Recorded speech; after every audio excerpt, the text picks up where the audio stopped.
Good evening. Welcome to the Camby City Council special meeting for July 24th, 2019. If you please stand for the moment of silence and then the Pledge of Allegiance.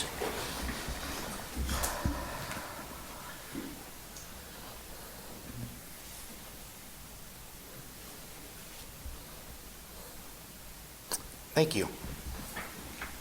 I pledge allegiance to the flag of the United States of America and to the republic for which it stands, one nation under God, indivisible, with liberty and justice for all. Thank you.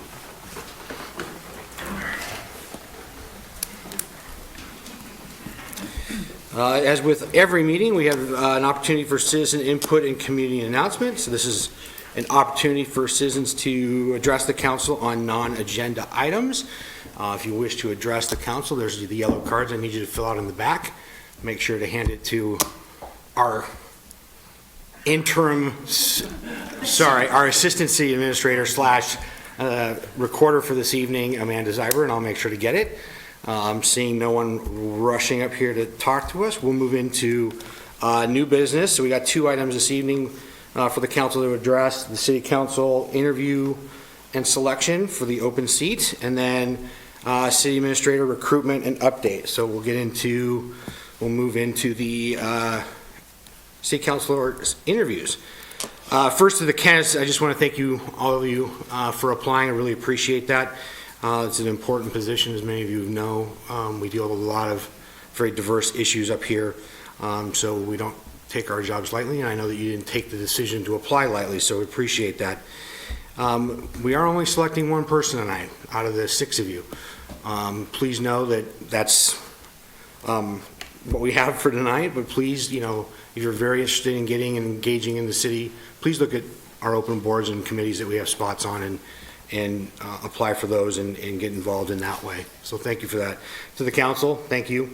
I know it's an off Wednesday night for us, and so for the applicants, this is sometimes what happens. And then I think in 2 weeks we have a Tuesday night meeting, which is unusual. So these are the things that pop up in our calendars. So I just want to review kind of the process for tonight. Both this was sent out to the council and to the candidates, but just for those that are here and those that are at home. So this whole process is to be done and conducted in public, which we are doing tonight. Questions will be asked of each of the candidates. Each candidate will have approximately 15 minutes for the interview. So more or less, depending on how well you feel that you've covered the questions. We got started pretty close to 7 o'clock. The order of the candidate interviews will be done by drawing, which we've done. So they 1 through 6, and we'll go through those coming up. We did have a candidate withdraw yesterday, so that's why there's only 6 instead of 7. The questions were sent out prior to tonight, so the candidates, the applicants all got to see those. Council has seen those. If there are additional questions by the council, they'll ask them accordingly based on how you answer or if we need more information.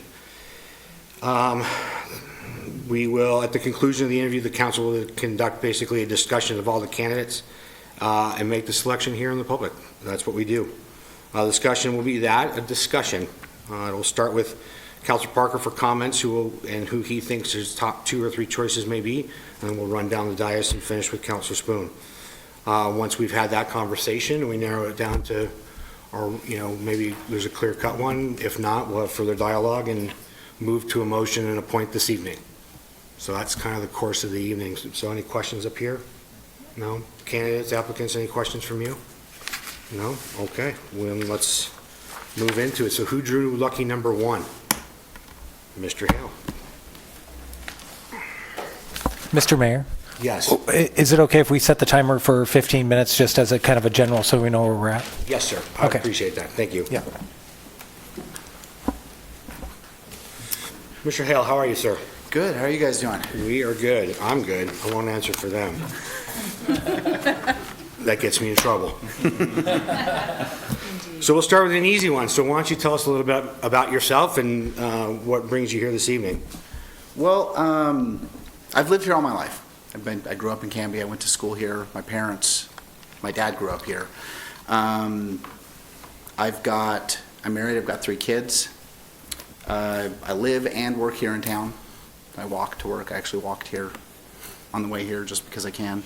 I love being outside, hiking, cycling, running, walking. It's just one of my, those are my hobbies, just being outside, being in nature. Some other hobbies include technology, music, just I like to stay up on current technology and understand where we're going in the world with all of that because it's different and changing constantly.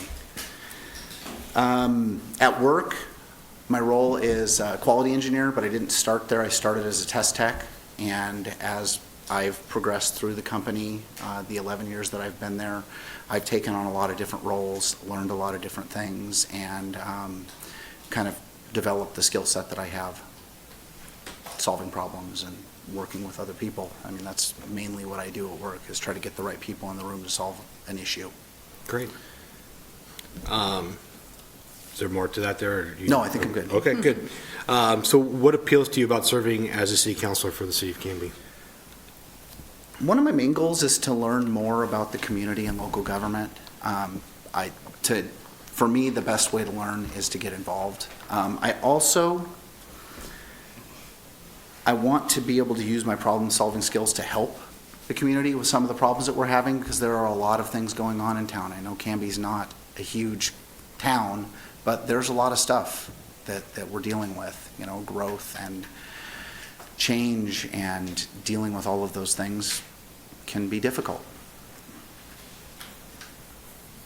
So. Okay. If you're appointed to the current city council vacancy, would you consider running for the seat in November? Should have been 2020, not 2018. Yeah. One of the applicants emailed me and said, well, if I get a time machine, I'll gladly do 2018. Yeah. Yes, okay. Shouldn't be a problem. What do you think is the most pressing problem or challenge in the city of Camby right now? Managing growth. There's a lot of, growth and change happening. Drawing a blank here, but I think it's Columbia Beverage that's going in over there. There's a lot that goes into that. I mean, we deal with problems where I'm at all the time, and they don't involve putting roads in. So, I mean, just starting there, that's a lot that has to be understood and taken care of. And balancing the needs of people, businesses, and families, because we're all here together. We have to work together and achieve those things, achieve our goals as we grow.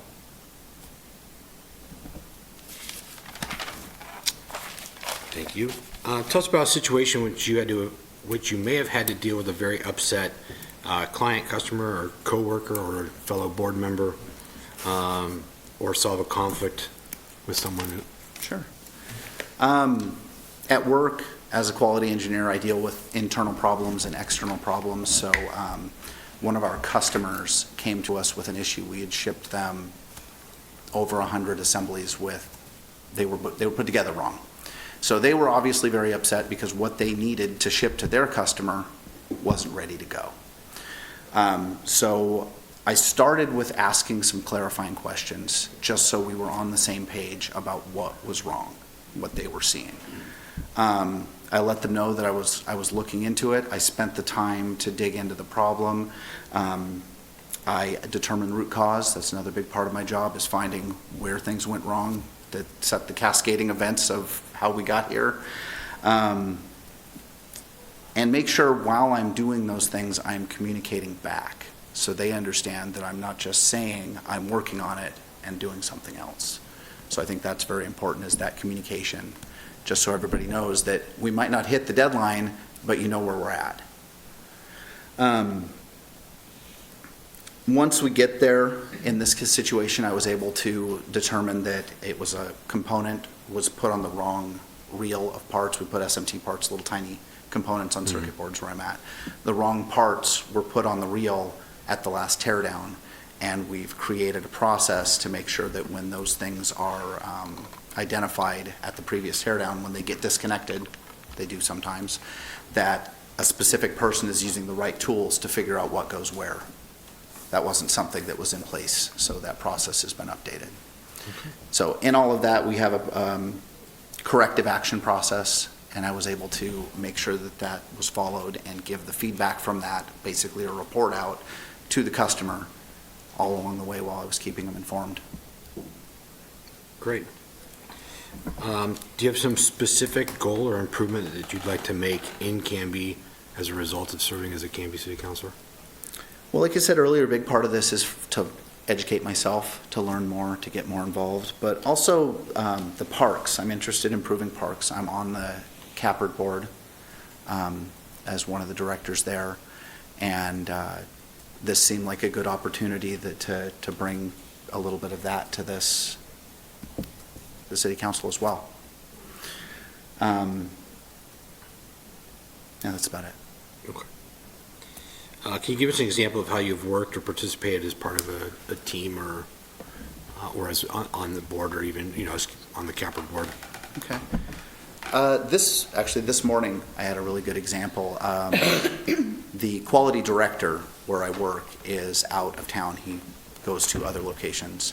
And so I had to sit in on the management staff meeting this morning, and he had asked me to go over the management review. It's a process where we cover all of the different items that are open. We look at metrics to see how we're doing. We discuss what actions we may need to take and how we're going to do them, who they're assigned to. So this morning, I went over those notes that I had put together with the quality director, and we first went over, like I said, the metrics, and we talked about, are we where we want to be? What improvements do we need to put in place to get to where we need to be? And we did that as a team.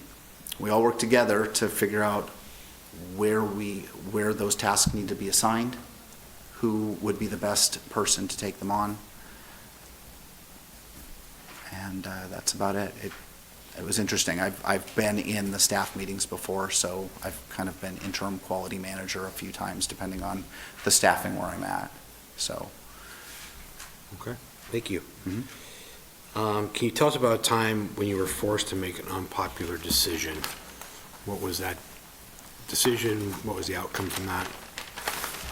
One of my other roles when I'm working, it seems like a lot of my stuff is coming from work because it's what I've done for so long, but okay. I think I can apply a lot of it here, is dealing with stuff when it comes back, returns. Something went wrong when we built it. A lot of times those things will come back, and our first impression based on what we're told before we receive the product back is that something went wrong with the customer's design. Something happened on the customer's end, and that doesn't affect our metrics the way that something that we did wrong does. So once we get it back, I dig into it, I evaluate what actually happened, and many times, actually just recently, I found that what went wrong was actually a process of ours that wasn't followed. We ended up putting the parts on the board wrong. I think they were backwards this time. And I had to let management know that it was a fairly expensive return, was something that was going to hit our books. It wasn't something that we could push back and say, okay, it looks like here's where your design needs some work. So that one, people aren't always happy to hear that. No, they are not. I guess another example that I have is issuing corrective action requests. So whenever something goes wrong, either externally our customer reports it or internally we find it, we have to issue corrective action, and that's about as fun as it sounds. The thing of it is, my role is to work with people to help them solve that problem anyway. So it may not be something that they want to hear, but the end result is we work together, we solve the problem, and if we do it right, we end up better for it. Great. My next question was not on the sheet. This is one of mine. What kinds of things did you do to prepare for this interview this evening? What did I do to prepare? I had a couple conversations with some coworkers. I actually had something here that I sent an email with a PDF to all of you guys. I don't know if you've got it, but I have paper copies that I can hand you when we're done. Yeah, we'd like to see that for just sure. to kind of get an understanding of, what they thought of how I could do in a role like this, just to get their feedback. I also spent some time talking with my family about it because there's some scheduling things that we'll have to work around. Right now, my evenings are basically free, but I do have the kids at home, so that's something that I'd have to work with my wife and my parents to make sure that there was somewhere for them to be. So those are some of the things I did. I actually went through and read all the questions and I wrote my answers down, so trying to be prepared. Great. The last question is to that time commitment piece. So the comment here is, so the city council meets for 2 regular business meetings per month, the first and third Wednesdays usually. The council also serves as the urban renewal agency, which meets as needed.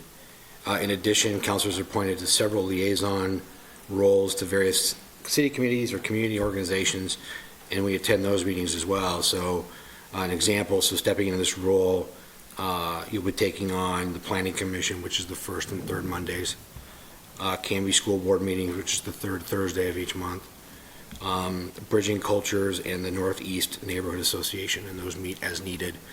Would you be able to make that time commitment to participate in the city council? Yeah, I'm pretty fortunate. My work schedule is very flexible. I think most of these meetings happen in the afternoon, but if they don't, I can make time at work. I live and work in town, like I've said. I'm nearby, so it's not like I have to deal with an hour to and from work. That's not a part of my day. Okay. So. Is there any follow-up questions from the council? I have mine that I do every time. Sure. So you'll also be a, oops. Gotta do that, thank you. You'll also be a commissioner on the Urban Renewal Agency. And right now, the Urban Renewal Agency has about $9 million in debt availability. That is to say, there's about $9 million the agency could choose to spend on projects here in Camby. What are your thoughts on what we should do with that $9 million? It's a lot of money to play with. It's a lot of money to But there's a play lot with. of stuff that needs to be worked on. I know that there's a big commitment for parks, but I believe that's a separate budget. That is, Okay, yeah. so urban renewal would be the downtown area. That's the project that you That's guys the have been core of it. focusing on. Yeah. I think that it would be important to get the right people involved, and I'm sure you guys have done a lot of that. I see empty buildings still, so I don't know what other opportunities are out there to get other folks involved, so we can find businesses who are interested in taking up some of those spaces and, kind of reviving the downtown part of Camby. Gotcha. Thank you, sir. That was it? That was it. Yes, Councilor Smart. Andrew, you said that parks were of particular interest and concern to you. What do you envision, like in the way that you could impact the community or make a change or an improvement there? For the parks, parks are great places, where people can get together, but the other part of that, part of the capper that I'm in, is the recreation. So what do you do while you're at the park? So what kind of events can we schedule? What types of groups, things that people can do at the parks, educational things. I remember as a kid going to, I think it was at Malala River State Park. They would have people come out and talk about nature and the things that are, the plants and the animals that are in the area. So I think that some of that could be successful here.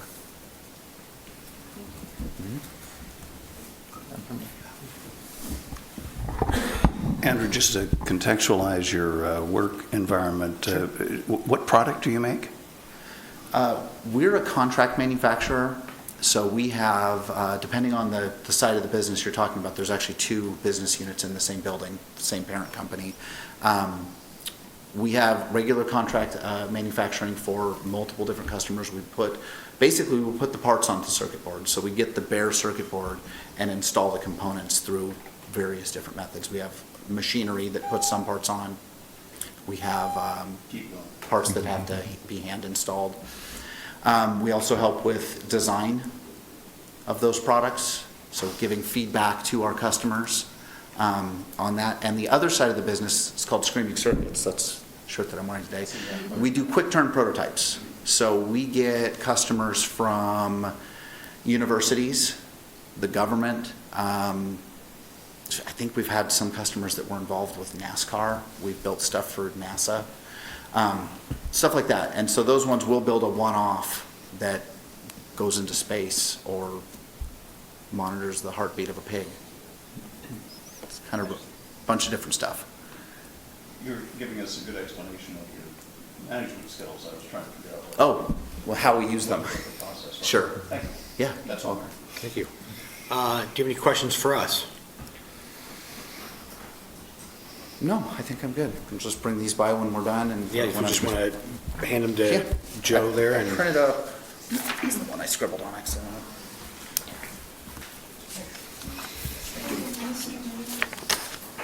Can we get the full name of the candidate? Sure, yes, this was Andrew Hale.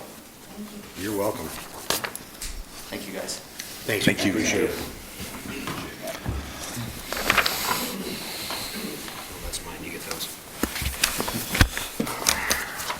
Look at that, I don't even have to call number 2, you guys are ready to go. Pulled lucky number 2.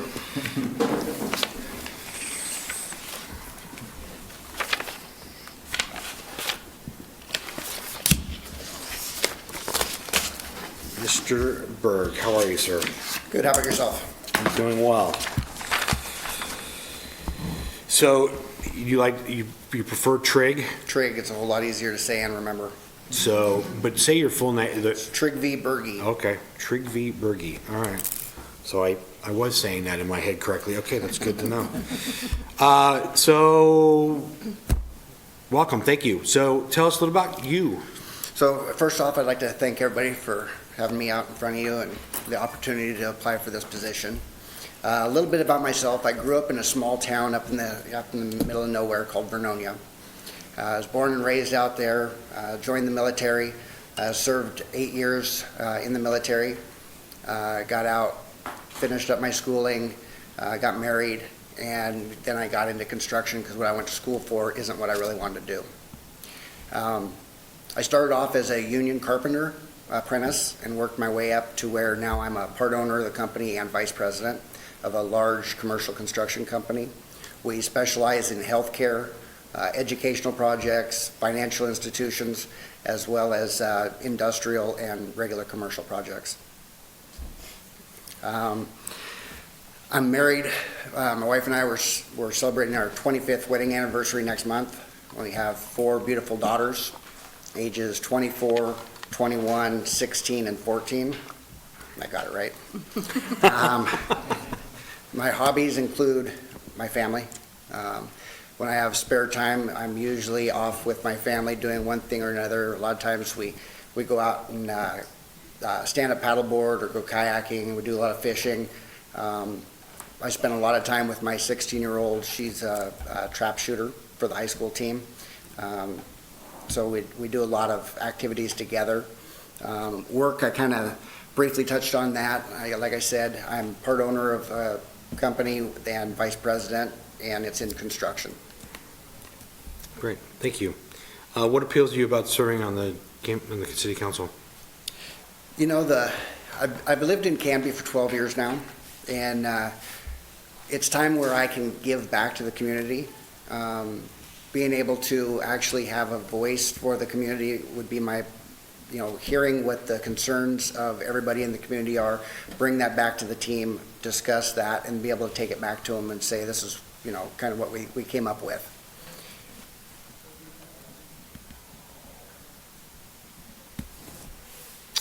If you are appointed to the city council vacancy, will you consider running for the seat in 2020? Absolutely. I don't think it'd be fair to you guys to spend between now and then training me and then turn around and have to train somebody else if I didn't throw my name back in the hat. If I didn't get elected for the position, that's one thing, but if I just didn't turn in, that wouldn't be fair to you guys. Okay.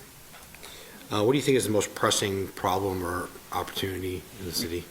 That was the toughest question I had on this whole thing. I looked around and I don't see a lot of really pressing issues or problems with Camby.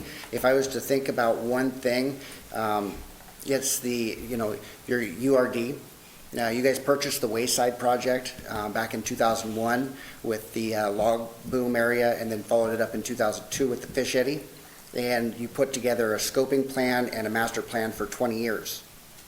we're getting really close to that, and I don't know, but I haven't heard very much in the way of developing that. I looked at some of the initial designs, and they look really good, but I think we could come up with some better ideas of how to use that land properly and really look at that. The other thing I look at is our local businesses. It's really hard for local businesses here to sustain. The good thing with that is we do have a lot of growth in Camby, whether it's all the new housing that's being built, if it's the industrial park that's going to bring lots of jobs in. That's an opportunity for us, in my opinion, to really reach out to our local businesses and support them.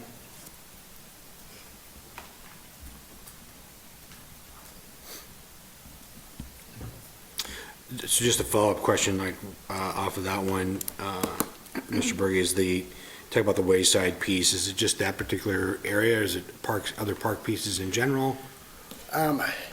Just that piece is what I was really looking at, because like I said, with a 20-year master plan that was developed in 2002 to 2003, it means in 2023, it should be built out, or at least started. And right now, it gets mowed a couple times. Yeah, a couple sounds about right. I think it gets harvested for hay more than it gets the grass cut, but yes. Okay. Can you tell us about a situation in which you may have had to deal with a very upset customer or coworker, or? I'm in construction, I have them all the time. So it doesn't matter which one it is, whether it's a customer that's not happy, or somebody got cut off on the road by one of our trucks, and I get that phone call. It all comes down to the conflict resolution, in my opinion, and it's how you communicate with them. They want to know that you're listening to them, that you actually hear what they have to say, and that you actually follow through with what you tell them you're going to do, and then get back to them. So, I mean, any real conflict that you have, you might not even agree with their standpoint on it, but as long as you're hearing and trying to understand that and understand their side of it, then you can kind of relate with them and calm the tensions down at least. Is there a specific situation that jumps out at you? I'll use one for example. So I got a phone call from a guy in Boise, Idaho this morning. So we have a project in Boise going on, and he had one of our trucks cut him off, and he was going to report us to everybody, and he was going to get on Yelp and everything and talk about that. So I listened to him. I explained to him, I got the truck number, I got the license plate number. He had everything for me. I told him that I was going to reprimand the driver, and that would never happen again. And then I called him back a couple hours later, and when I called him back, he was so happy that I actually took the time to call him back and let him know that the issue had been dealt with. Okay. Thank you. Do you have some specific goal or improvement you'd like to make in Camby as a result of being on the council? I know you talked about the Wayside project. You did mention kind of the urban renewal district. Yeah, I think we, as a council, in my opinion, we'd be looking at the long-term strategic planning. And in order to get that, it'd be the short-term goals, because you have to make the short-term goals in order to get to the long game, in my opinion. And how can we come together to put those short-term goals together to reach that long-term strategic planning, especially with the growth that we were talking about earlier. There's a lot of growth in this area. I also sit on the Hillsborough Public Policy Committee, because my business is actually in Hillsborough. They just did an annex of South Hillsborough, which they're building 3,000 new houses. They're building new churches, new healthcare facilities, new retail areas, and all that. What they did not do prior to annexing that in is think about the impact of traffic and on the infrastructure. There's if you figure 3,000 new houses, and every house in my neighborhood has at least 2 cars. I've got a lot because I got a lot of kids. But 2 cars for every house, that's 6,000 new cars going to and from work every day. What kind of impact is that on the road, especially when out there you've got 1 lane in each direction? So that's something that we can be looking at here as we're growing is that long-term strategic planning on our infrastructure as well. Kind of touched on this a little bit in terms of your business and whatnot, but maybe specifically on the boards and things that you work on. How do you work with on those boards that you're on, and how's the teamwork and how does that work? So being a team member is something that I've done since being a child. I was on the football team, I was on the wrestling team, I was on a taekwondo team, and as I got older, I went into the military, was on a team in the military, in which every single one of those, you have to remember, when you walk in, you have to leave your ego at the door, and everybody has one common goal, and you got to work together. You might not always agree with everything everybody has to say, but it's really sitting down and getting through the nuts and bolts of it, because we all have one common goal, and that's to make Camby a better city. Thank you. I'm sure you've made a few unpopular decisions as the boss. Yes. So is there one that jumps out in your mind that's unpopular? One of the hardest decisions I ever made is we had a master contract with the largest healthcare provider in Oregon. And we did about between $10 and $12 million a year with them. We'd been with them for about 7 years.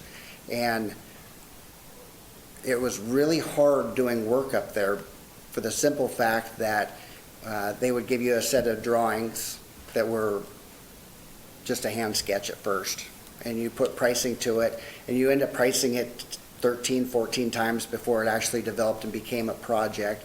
And then during the project, it was very difficult. And I made the decision to walk away from that client.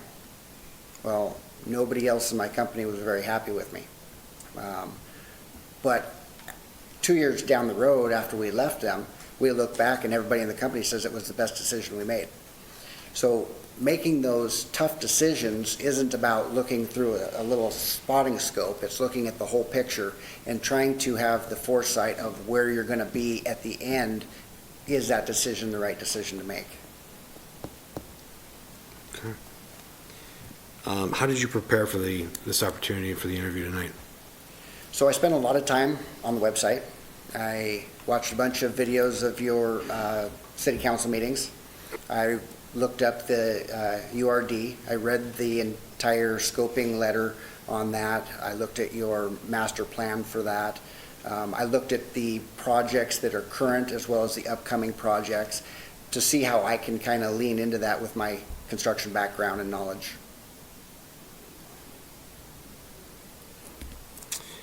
The final question is just again about the time commitment. The city council meets twice a month. As I said before, we act as the urban renewal agency, which meets as needed. And then there's the various liaison roles that we have as to boards and committees.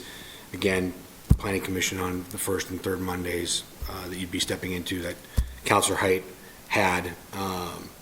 Camby School Board on the third Thursday of each month, and then Bridging Cultures and the Northeast Neighborhood Association.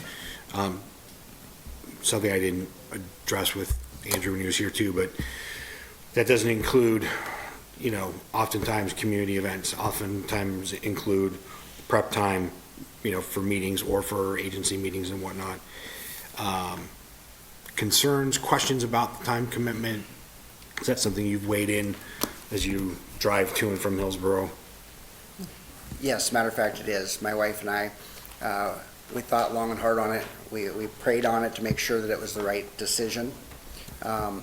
With my two oldest daughters out of the house now, we're down to two. Well, my second oldest is home for the summer. She's going to be going into her senior year of college, but for the most part, it's down to 4 of us. So we have a lot more time on our hands. And I'm the type that can roll up my sleeves and go to work on it. It's not like, I know I wouldn't be the one pounding the nails with a hammer or anything like that, but I look at it like construction. As a vice president of the company, it's not my responsibility to go out there and build it. It's my responsibility to make sure my superintendent is driving the subcontractors on schedule.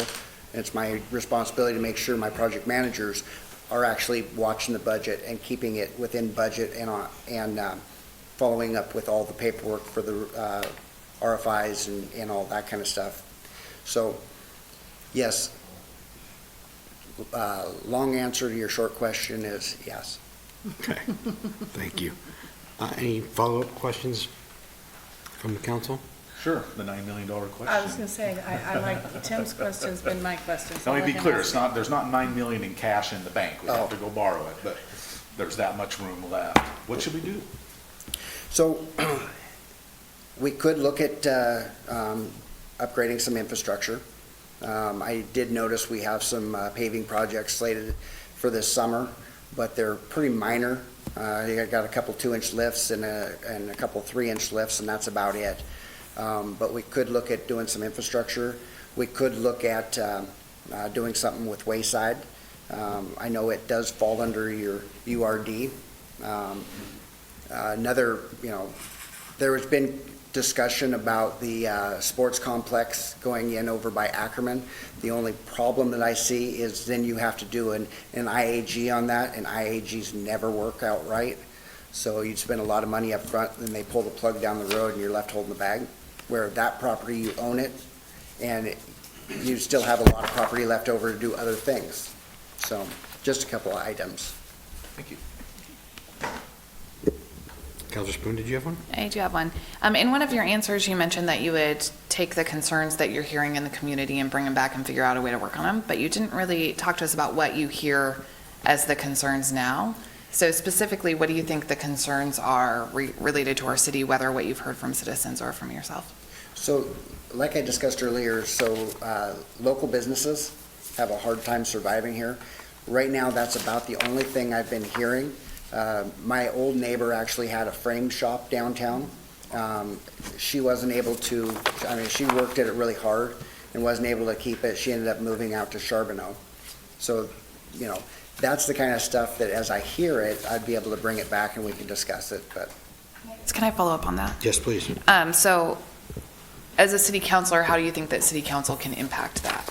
What can we do as a body to do that? Yeah. And it really depends. So with local businesses, how can we stand up and support them? By working on the infrastructure, and right now you're doing a facade upgrade, which is fantastic, because what a facade upgrade does is it brings more clientele. They see a change and it brings them to the front door. And so just continually doing stuff like that. I know we're also looking at doing the archway coming off of Elm? Grant, yeah. On Grant.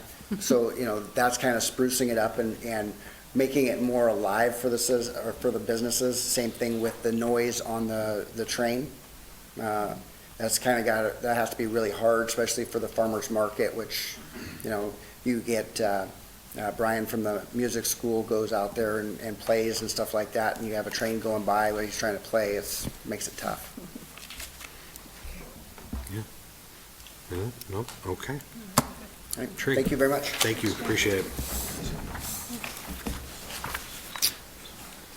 Applicant 3. Rachel, hello.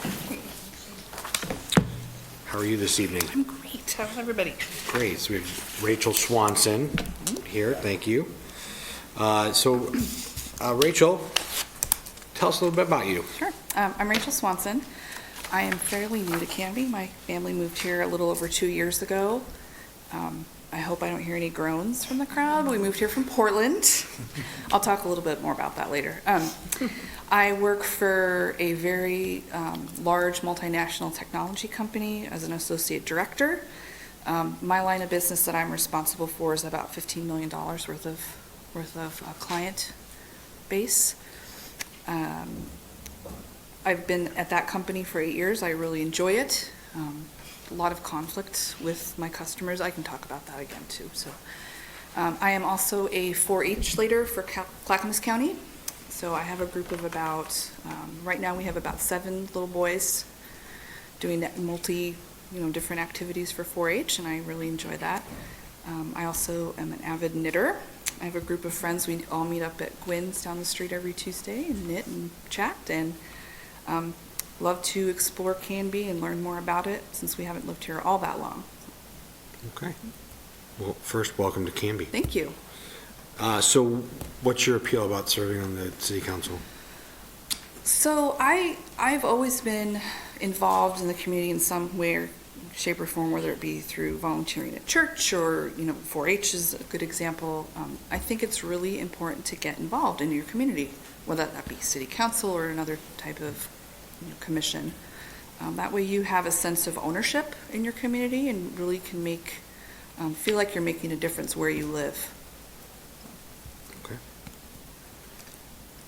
So if you are appointed to the city council vacancy, would you consider running for the seat in November of 2020? I would, absolutely. So what do you think are the most pressing challenges or opportunities in the city of Camby? So I've heard from a lot of people that they don't want Camby to become another Portland. I think a lot of people have said that with the growth that we've seen recently. I think it's easy to think, with the population growing, we are not Portland. Camby is unique. It's a small town. I think it's extremely important to maintain that small town living, also while encouraging growth and new business. We moved from Portland for a reason. We wanted more of a small town family community.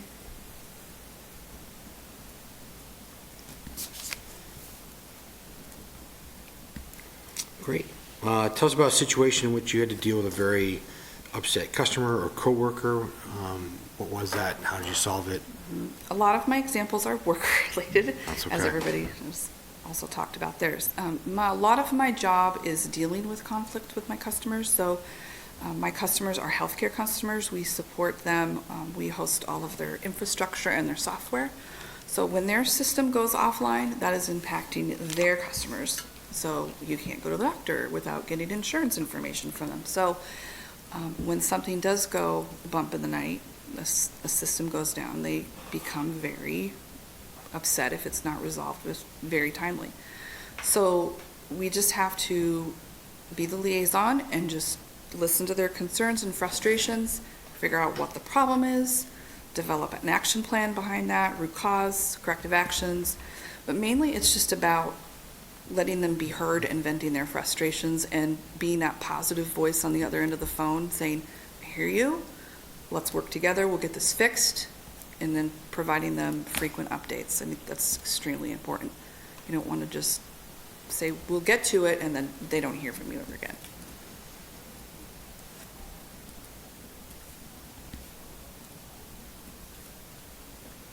Do you have a specific goal or improvement that you'd like to make in the city as a city councilor? I think it's part of the urban renewal. I've seen a lot of empty buildings in downtown. Our downtown is lovely. I think it's wonderful. It would be nice to see more business and more small business move in to kind of revitalize that downtown area. I miss Parsons and all those other places that have moved out recently. It'd be nice to see it nice and full. So can you give us an example of how you've worked or participated in a team? So as a 4-H leader, you are constantly reminding your kids to work as a team. Let's listen to everybody's ideas. There are no bad ideas. Let's work together. You're not making your decision in a silo. You need to work together to come up with a plan. So we just did a expo at OMSI pretty recently where it was sometimes like herding cats to get them to decide on their project and get them to build collaboratively and decide. Everybody just wanted to do their own thing. So just focusing them in on, it's not one person doing this, it's all 7 of you creating this project. So I would probably insert some humor here because that's good. I like that. some experiencing herding cats. Oh, besides you all or us, period? Yeah. We're all parents. Right. Yeah, right. Let me quickly move on.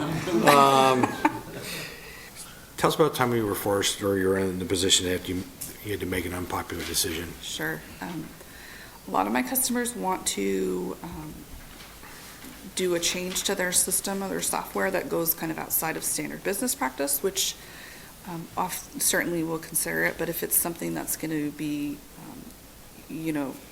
an impact to another client or another customer or something that we just don't feel that we can support, you have to be the person to tell them no, and that quite honestly, does not make them very happy sometimes. But at the same time, you need to help them understand that, it sounds like a good idea, but here's why it may not be.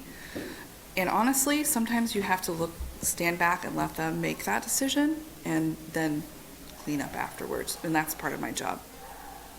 Is there a recent example that kind of jumps out at you? I do have one. I can't get really specific just Totally due to understand that. confidentiality. Yes. But, we have a new data center that one of our customers just moved into, and their third day in that data center, there was an outage that we had to take the time and let them be down, their system be down for a certain period of time to be able to fix something. And oftentimes they want it back online as quick as possible, but you need to fix it right. So you have to tell them, I understand your concerns, your system is down, but we have to do this right before we just turn it back on. I'm sorry for the vagueness. No, I have to be careful. I think we've all been there dealing with Sure. data centers and what an outage means in that regard. So, no, we can appreciate that. Think of it like Comcast, but on a very large scale. So, what kinds of things did you do to prepare for the interview tonight? I went back and watched a lot of the council meetings on YouTube, which helped a lot. I pulled up the city budget, which I know doesn't really quite relate, but I thought that was really interesting to kind of read through the budget to see what gets allocated where. Did a lot of talking to friends and family to see if they felt it was a good fit.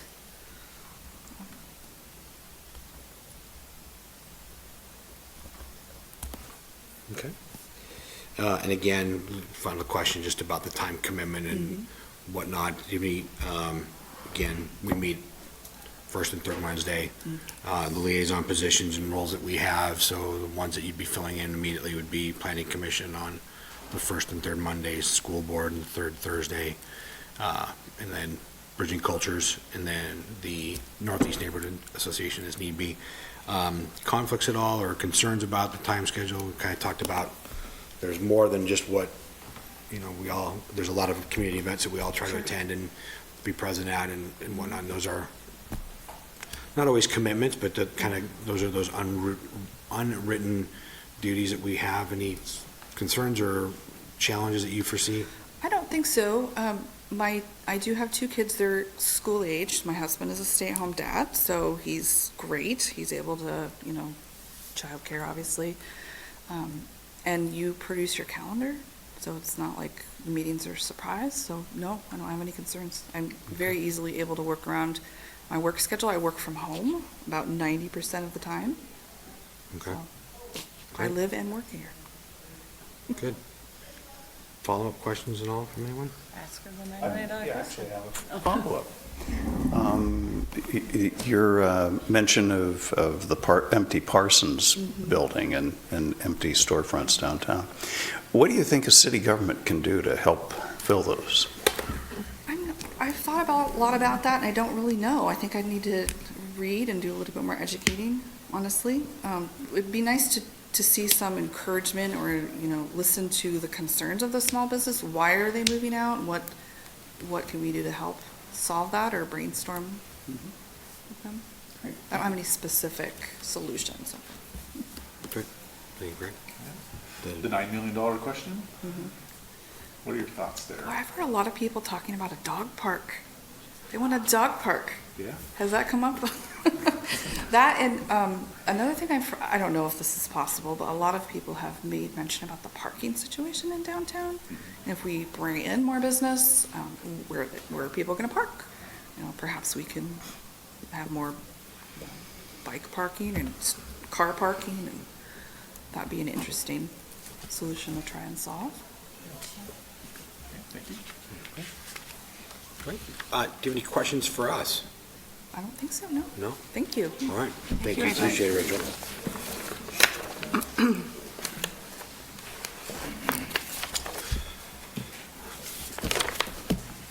Mr. Starretts. Good evening, sir. How are you? Thank you, members of the council, for the opportunity to talk to you. Kevin Starrett. I was born in New York, raised in New York City. I went to college in New York City and Austria, and then in Rochester. I went to graduated from college in Rochester, where I got my art degree.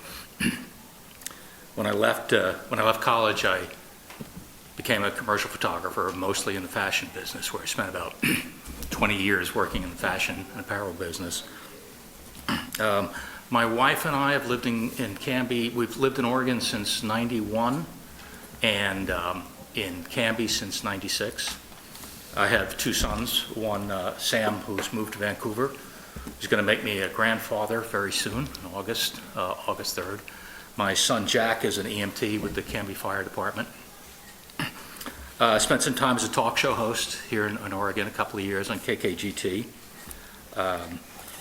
In 1998, as you know, I'm the director of the Oregon Firearms Federation. I created that in 1998. And I've been basically doing civil rights advocacy full-time ever since. I'm the range safety chairman at the Camby Gun Club, where my job is basically to keep our neighbors happy. And as you know, we're getting a lot of new neighbors. That's becoming a bit of a challenge, but we're really working on that. We have a lot of local businesses who use our facility. As you know, most of the local police, including not only Camby, but Gladstone, Milwaukee, Portland, Molalla, they all use our club as a training facility, and I'm kind of like the liaison with them to make sure that nobody's doing anything that upsets anyone. We have, as I said, we have local businesses who use our facility to test their products, and frankly, as a result of that, we've had some issues because in many cases, their training requires that they do, I think you probably had some complaints, they do a lot of shooting. Mm-hmm. And because we have a bunch of new neighbors now who have built the housing project that's going up across the street, we've really gone out of our way to mitigate that, which has basically been things like inventing ways to reduce noise. Because even if you're a shooter, if there's constant fire, it can be pretty annoying. And we've come up with some pretty innovative ways to do that. It's been very successful. I was on the search committee for our police chief. That's, 2010, was that? Mm-hmm. I also am the director of our foundation. We have an educational foundation, and our foundation has provided free self-defense training for victims of domestic violence. We've done that statewide.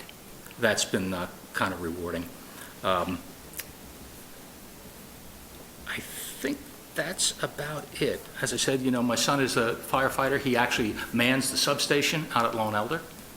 And when I have a little free time, which there isn't a whole lot of, I like to do, as I said, I was a photographer. I like to do a little bit of that and some woodworking when I can. Okay. So what appeals to you about serving on the Camby City Council? When I moved to Oregon, I was a big city cat, right? I moved to Oregon and it was paradise. It really was. I mean, I remember flying in to the airport and it was green as far as the eye could see. And you get to the airport and you come out and you could park your car at the terminal at a parking meter. And obviously things have changed.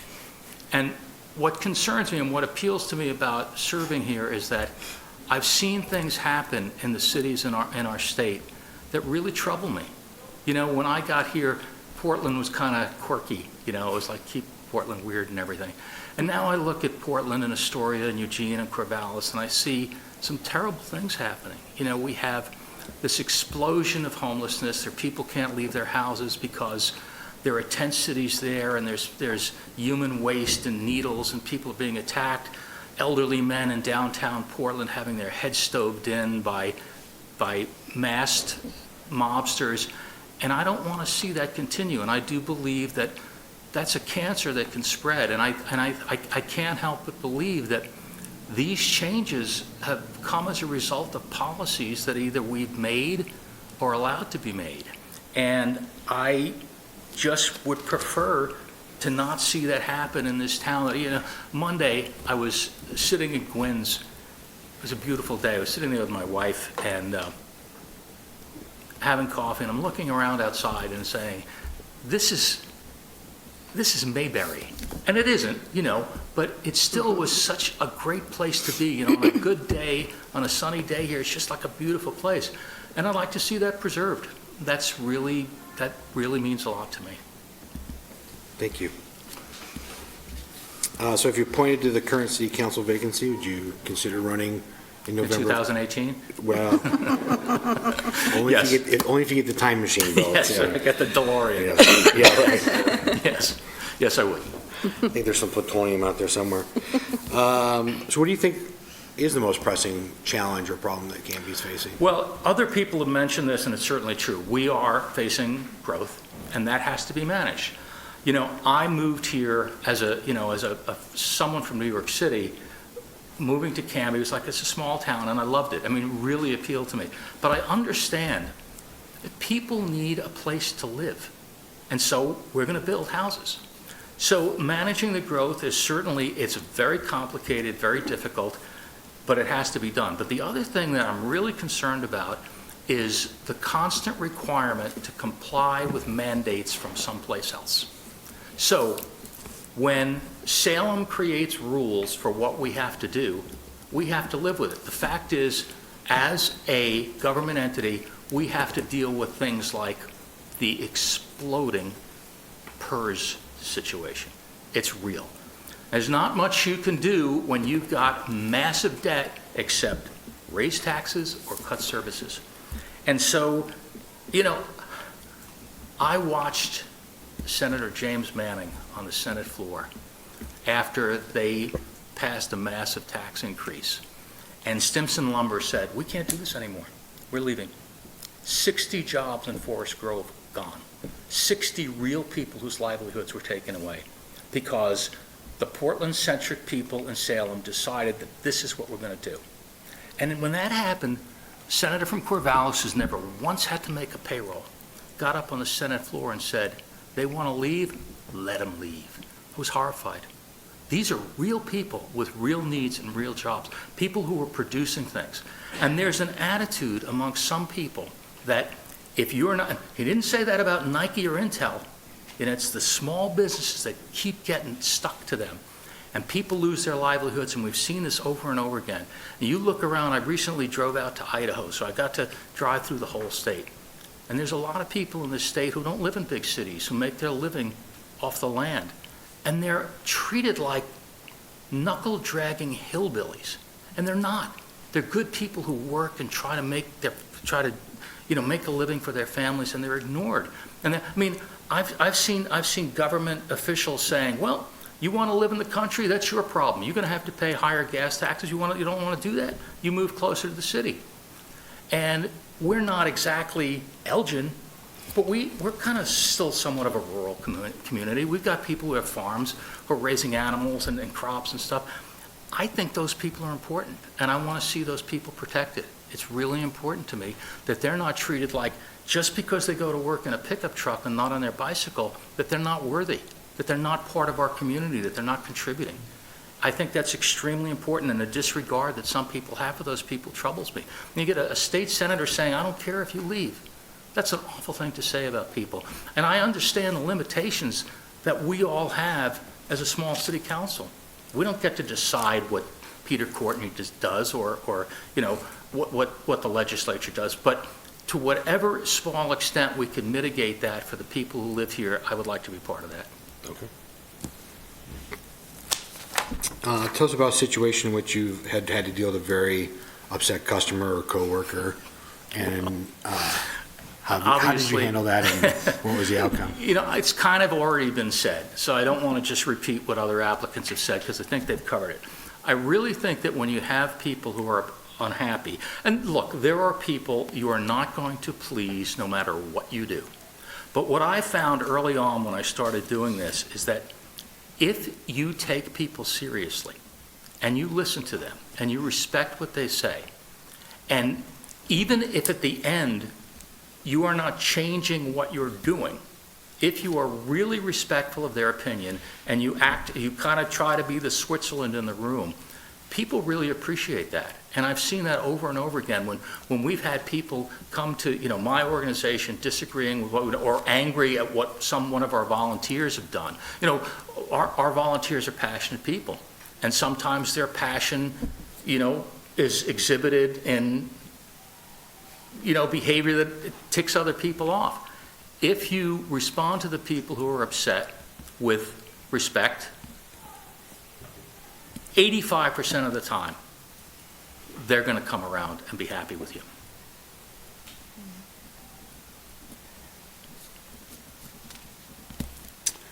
Do you have any specific goal or improvement that you'd like to make in Camby as a city councilor? I would very much like to see us do what we can within the limitations of our powers and abilities and authority to make life as easy as possible for people who are trying to run businesses here and live here.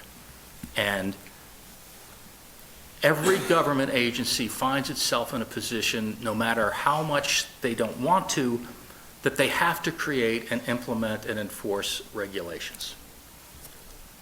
I would like to do that as little as possible, so that somebody who comes here wants to contribute, make a living, have a business, that they have that opportunity, and we do the least that we can to stand in their way.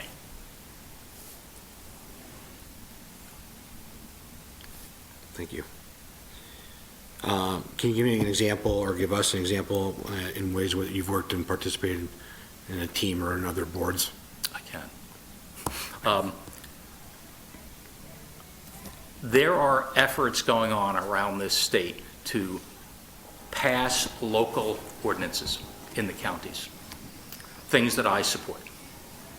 And I am not in charge of those efforts. And typically, you know, with my organization, I'm the director of our PAC, I'm the director of our foundation, I'm the director of the federation. And so the decisions and the work, that typically falls to me. I'm the last word on those things. These local efforts have been run by local entities with other people coordinating them. They've come to me for support and to write checks a lot, but I have not been in charge.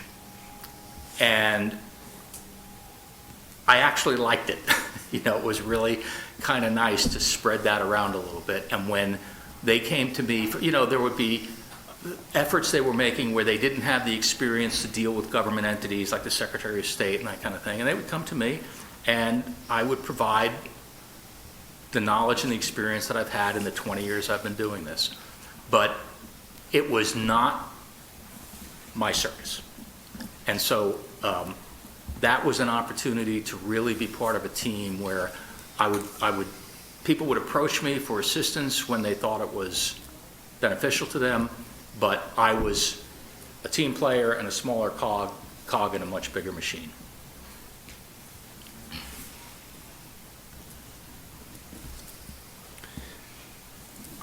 Kevin, have you ever made an unpopular decision?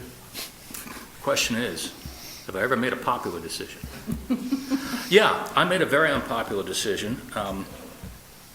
And it was one of those things that I really had to go back to people who were upset with me and explain to them why I made it. And the decision I made was to be part of a party to sue the president. We have a lawsuit against President Trump. And of course, obviously, people who share my values and my beliefs are largely supporters of President Trump. And I believe that he did something that was unconstitutional and not acceptable. And we have made a very, very substantial contribution to the lawsuit, which I believe is in a Michigan court at this point. And so it's not uncommon for people to say, well, we don't like that you did this or that. And I get put in a position where I have to say, I know it's not popular, but it's the right thing to do.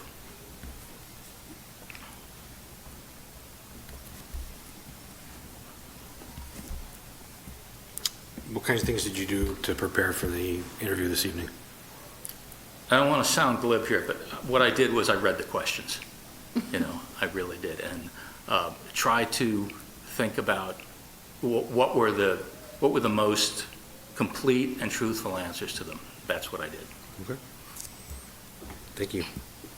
Last question again is just about the time commitment. I don't think I need to run through all the additional committees and whatnot again, but is there questions on that? No. Understanding of the time Not really. commitment? I understand that that is a very big time commitment, but the fact is I make my own schedule. I don't punch a clock. So while I am pretty busy, there'll never be a time when I would have to say I can't be there because I have to work overtime. I make those decisions. Great. Any follow-up questions for Mr. Starrett? Just to keep it even, the $9 million question? I would probably want to be careful answering that. If I understand what you said, that this money is not money that's sitting somewhere in a bank account. That's correct. It would have to be You said borrowed. it's available to be borrowed. It'd have to be borrowed.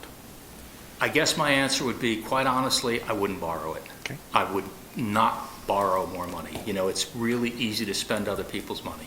Very good. But that is not something I'd like to do. Thank you. Thank you. I have a follow-up Go question. ahead. Yeah, I wasn't going to ask a question, but there was something you said that I'd like to follow up with you on. So you said that you like to take people seriously, respect people's opinion, be the Switzerland in the room, and respond with respect. Yep.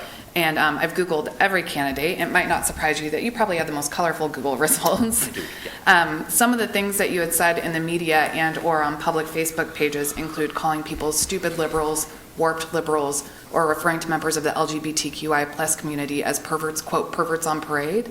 Is that what we can expect from you as a city councilor, or would you clarify? Would you categorize that as responding with respect and respecting people's opinion? No, I'm not going to respond to anything that I can't document. I don't remember specifically calling people stupid liberals.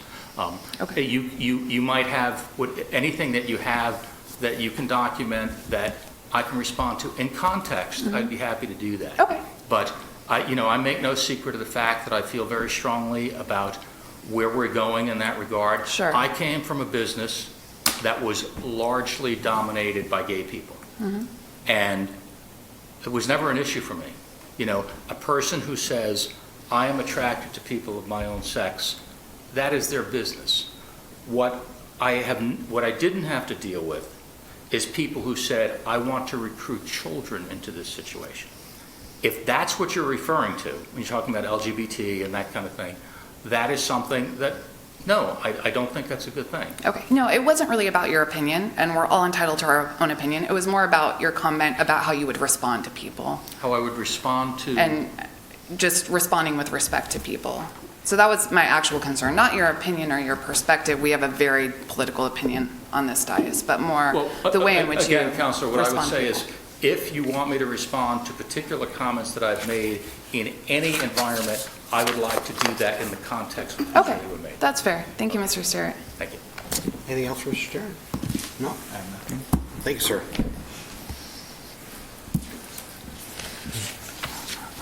Hello. And Brian, if I butcher this, please help me. It's is it MDK? No, M-Dyke.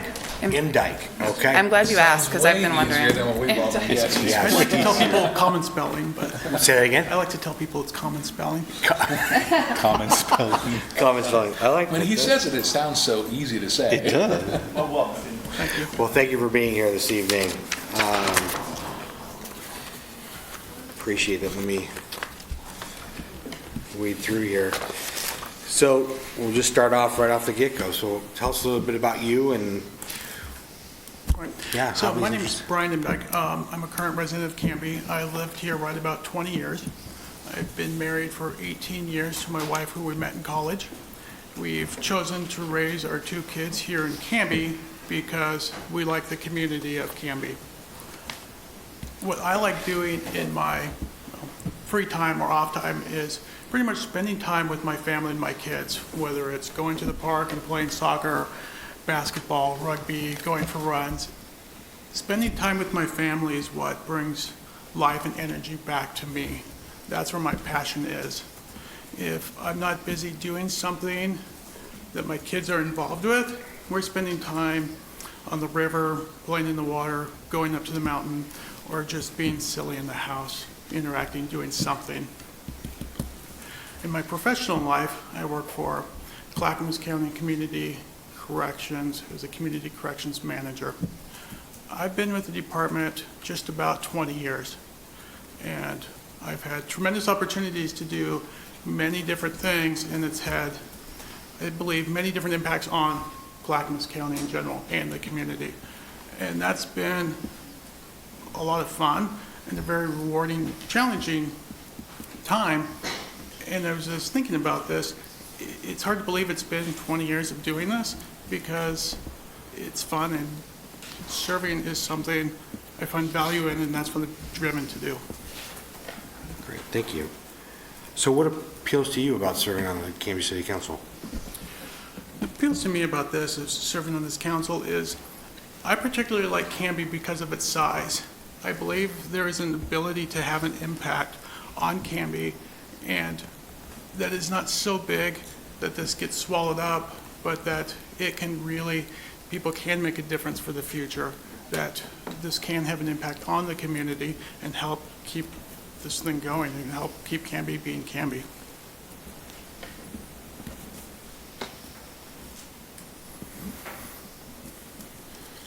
So if appointed the current city council vacancy, would you consider running? Yes. That has been a decision I've thought about. This isn't something I've taken lightly. I've thought about this for a long time and figuring out when the right time of my life was to do something like this. Of course, I would consider running. Great, thank you. What do you think is the most pressing problem or challenge that's facing Camby? I think it's like similar to what everybody said, is managing growth. The growth is inevitable. It's going to happen. But then how do we manage it in a way that keeps this town of Camby feeling like it's a small, it's like a town or a city. It's kind of this in between. And I like some of the stuff I've heard of managing our parks and keeping this infrastructure of what we have now, what keeps this Camby. I have opportunities to talk to different people from different areas, and we're not Tualatin or Tigard or Sherwood, and I don't believe it's ever going to become that. We have the ability to keep this its own unique town, and I believe we're really unique for the region. I think that also appeals to why I want to do this, is to help keep this and keep this shape going. Okay. So tell us about a situation where you've dealt with an upset coworker, or I suppose in corrections, you've had an upset client or two. Do you call them clients in that field? Yeah. I've had lots of times in dealing with upset clients. The most recent one of thinking about this was dealing with an upset coworker.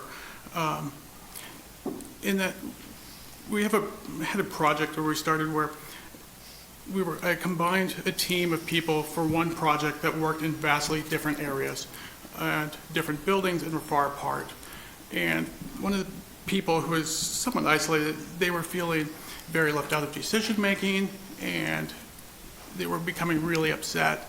And I took the time to have a conversation with her to find out what was really guiding this behavior. Where was this anger coming from?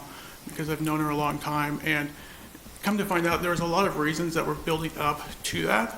And some of the things were she didn't have access to the same computer system the other staff did. And looking for what was truly going on and listening to her to figure out what could I do to help solve it, and what was hers and what was ours and what was this other group's team, and how best to come to the resolution to get there. But it took a lot of time of listening, and she said something that I thought was very important, and it's helped. I keep reflecting back on this. She talked about trust, that we've had this working relationship, so she was able to trust me. And I think it goes back to, the book of Speed of Trust of, if somebody doesn't have trust, you're paying a tremendous tax because of that. And so here, of having this trust helped the situation move forward. So do you have a specific goal or improvement that you'd like to see get accomplished as a city councilor?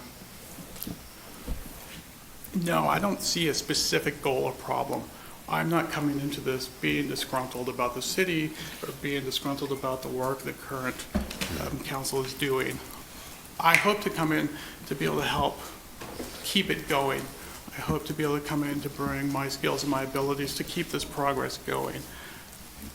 I think I have a lot of learning to do.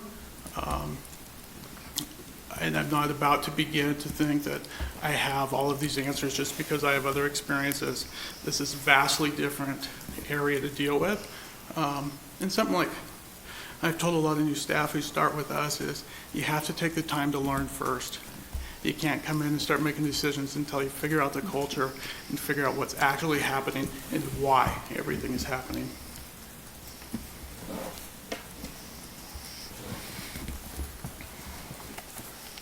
So kind of going back to the team aspect, by the sounds of it, you've worked on a couple of different teams within what you do, and as a project manager for overseeing the facilities that you oversee, what, have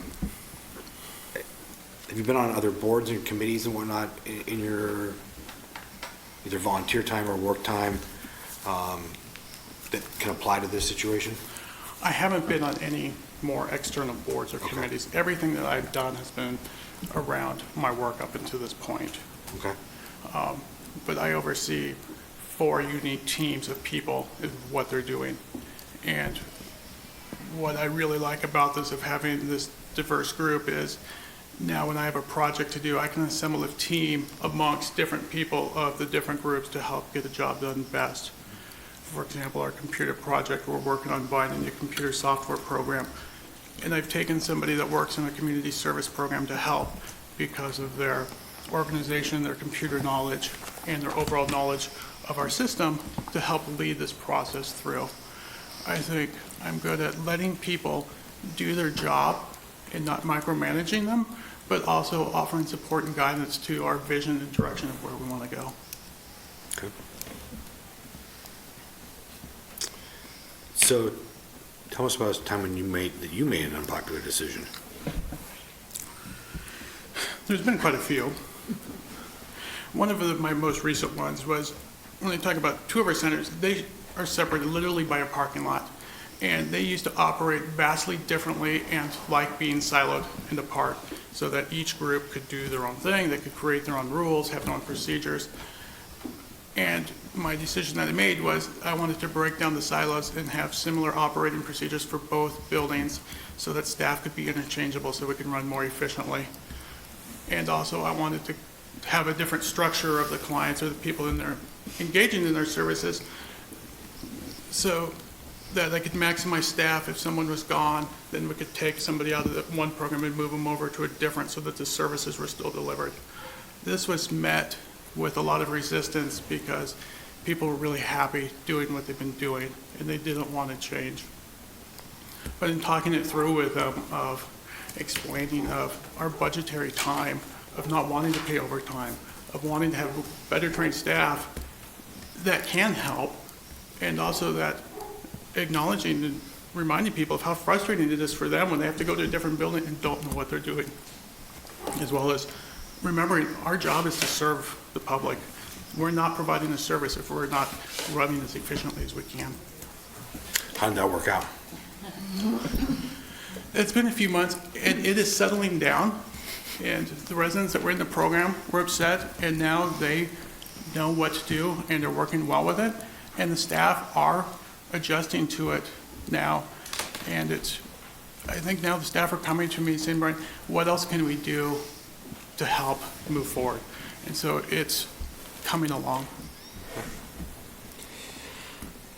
So what things did you do to prepare for tonight's interview? I've been thinking about this position for a long time, or something similar to this position. So I've been thinking about this for a long time. I've talked with different people about it. I requested the policy and operating guidelines for a member of a city council. I read that. I've been coming to the meetings I can come to, watching you guys on YouTube, and talking to peers and my people I have in my life that I look to for support, and asking them what they thought and how best to move forward now with this. And of course, talking to my family and discussing this through of what this would all mean. I was going to say, you also attended the city administrator meet and greet a couple weeks ago. You talked about the time commitment pieces and whatnot, and families talked about that. I don't necessarily reread those unless you need me to or not. But again, the big quandary that we always face when doing this position is the amount of time that this takes to do and do it well. Questions on that? Is that a concern? Is that something that I think you just alluded to, that you and your family have talked about that as a piece? Is there your personal thoughts on that? I mean, understanding the role. No, I think this is something I'm ready to do. Okay. Right. Is there any follow-up questions for Brian? $9 million question. The $9 million question, everybody gets to answer it. I think with the $9 million question, I would have to first start learning what the big pressing needs are of the city of why we would borrow $9 million. To think in this budget time, we don't have a lot of money to pay back. It's not as if our budget, we have extra that we're looking for something to do with. And so I would think it would depend on what that project would be, and then is it worth that cost of borrowing $9 million? I would hate to borrow something now that we will have to cut services for later to pay for. And I think that would really have to be weighed out and taken seriously before we moved ahead with anything like that. Good answer, thank you. Any questions for us, Brian? No, my only, I do want to comment that, because I've thought about this, and there could be one potential conflict, is that one of my programs that I manage is our work crew program that does do some work in the city of Camby that is contractual based. Okay. And I would not be able to participate in any of those sorts of discussions. Okay. And that I will look to my trusted advisors there to the right, and Joe and Amanda from an HR and attorney standpoint. Any of these problems will face them if they exist, and if and when. Got it. Perfect. Thank you. Thank you, Brian. Appreciate it.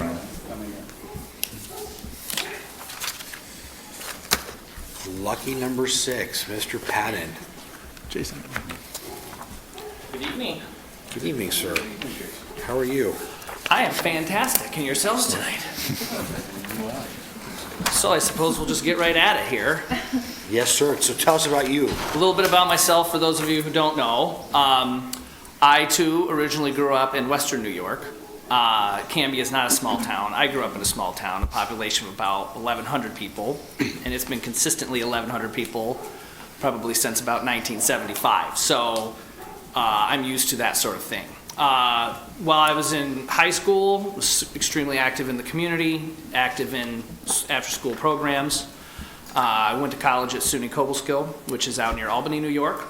While I was there, I got my associates in landscape development, bachelor's in nursery management and production, and continued my involvement in the college community to where my last year I was student government president, and I was also liaison to the student association that participated in the statewide school system.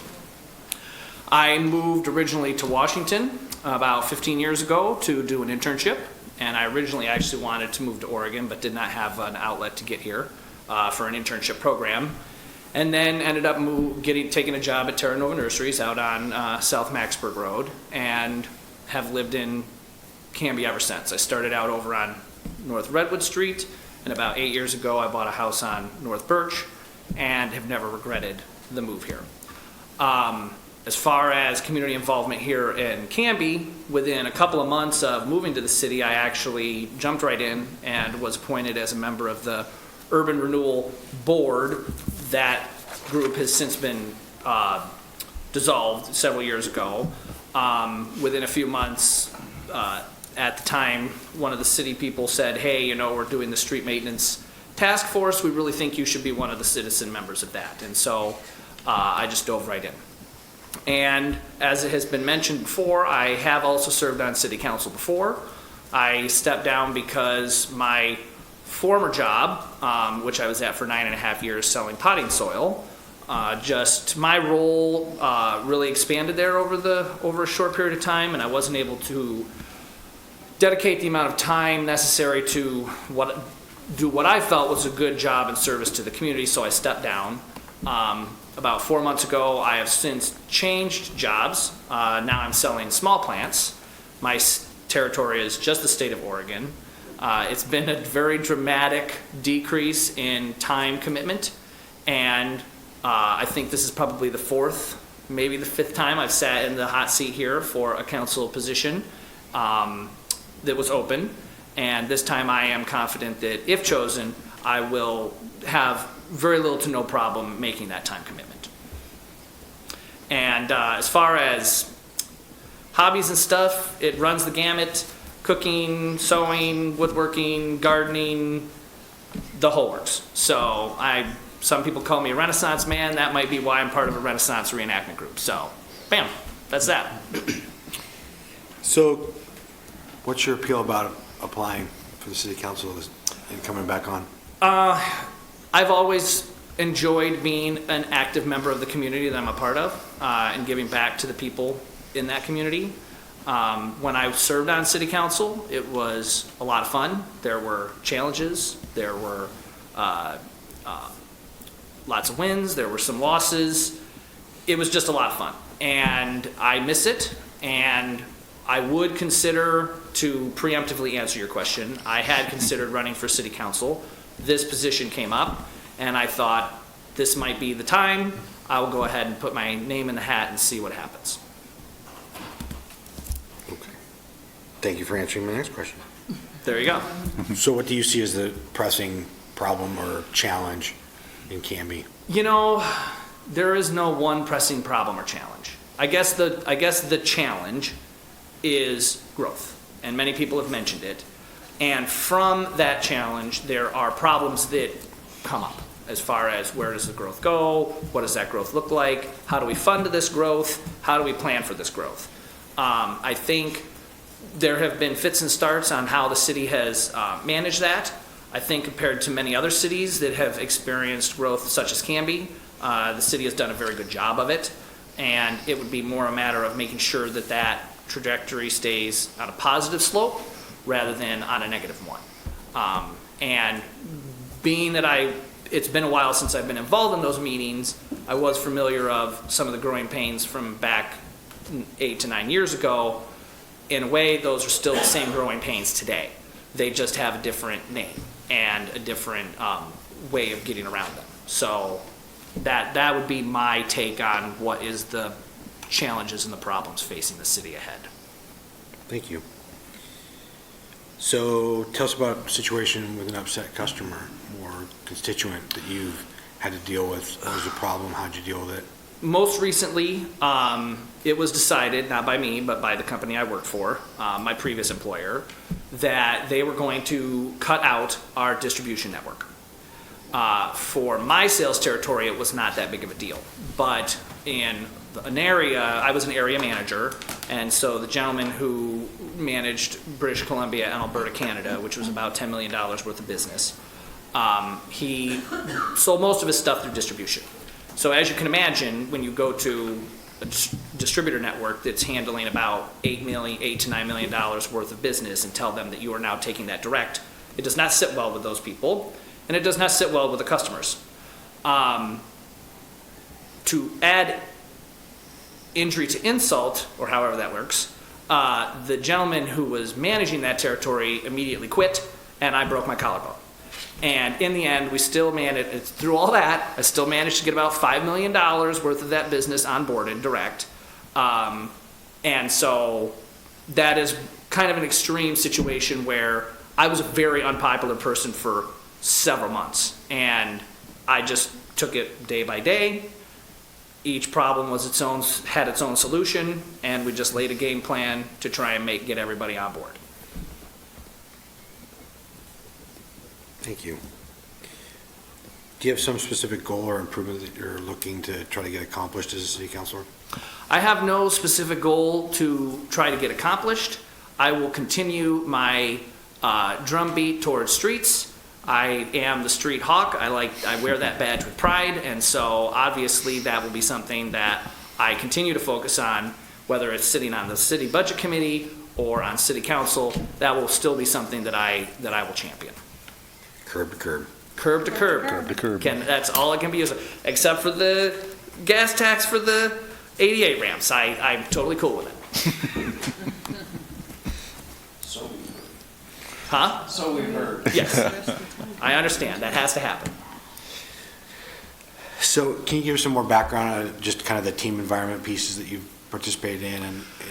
You know, I guess one that kind of comes to mind, and this is from a little while ago, my very good friends, and this is part of the medieval reenactment thing, were voted to become Baron and Baroness, and they wanted to have a period German feast. So for about a month, I worked with a couple of researchers, and we researched actual period German recipes from the 1400s. They had to be all, I did not do the translation. I had a friend that speaks German and reads German that did that. But it was essentially a 4-course meal. Each course had 3 different dishes, and this all had to be produced for 150 people in a very short period of time. And so I had a team of about 4 or 5 people. It involved a Kanban chart, the whole works. And it was very successful, and, dealing with people with, food allergies and vegan requirements and vegetarian requirements and such. Cooking for a group like that is a challenge. But in the end, everybody got fed, no one got sick, no one murdered me at the end of the meal who was on my team, and we stayed on budget. So as far as leading a team and all the challenges that go with it, that is just one of many examples of how I've done that in the past. Okay. Tell us about a time when you were forced to make an unpopular decision. This one's going back a little ways. I was a resident assistant in college, and for whatever reason, people on my floor could not understand that the bathroom garbage was not for their personal garbage. I thought they were doing very good. I praised them for doing a good job, and then I came back from class one day, and the men's restroom was a hot mess. So I removed the garbage cans from the bathroom. And the next day, the custodial staff asked me what that was all about, and I explained to them what was going on, and within a month they had removed all of the garbage cans from every single bathroom in all the residence halls on the entire campus. And as you can imagine, people were not very popular. I was not very popular for being the catalyst for this change, but it forced people to do their due diligence and make sure their garbage went to where it needed to be and be big boys and girls. And it also ended up saving the college quite a bit of money in trash bags and destroyed trash receptacles and the time that it took to change all of that garbage out.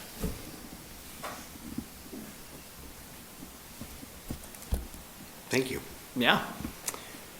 So, things you did to prepare for tonight's interview. As I've said, I've been here in this seat a few times. I guess you would say it's been a 4-year or 5-year or whatever preparation for this. I'm very familiar with the questions. As a member of the City Budget Committee, I'm very in tune to some of the challenges that the city is going through, especially those tied to funding. And I do continue to stay involved in, I come to the City Hall from time to time to check on things and see how things are going. My involvement with the Camby Lions Club keeps me in tune with filling out that wretched temporary vendor permit so we can have our Christmas tree booth and plant sale every year. But, I'm not bitter about that. I have found a way around that, though, because the 2 events are so close together. I only have to pay the fee once, and then I just ask for an extension so we get it all in on one thing. That was pretty clever. I'm glad I read the rules on that one. I am fairly in tune to what's going on in the city, and, if chosen, I would look forward to getting more involved and diving much deeper.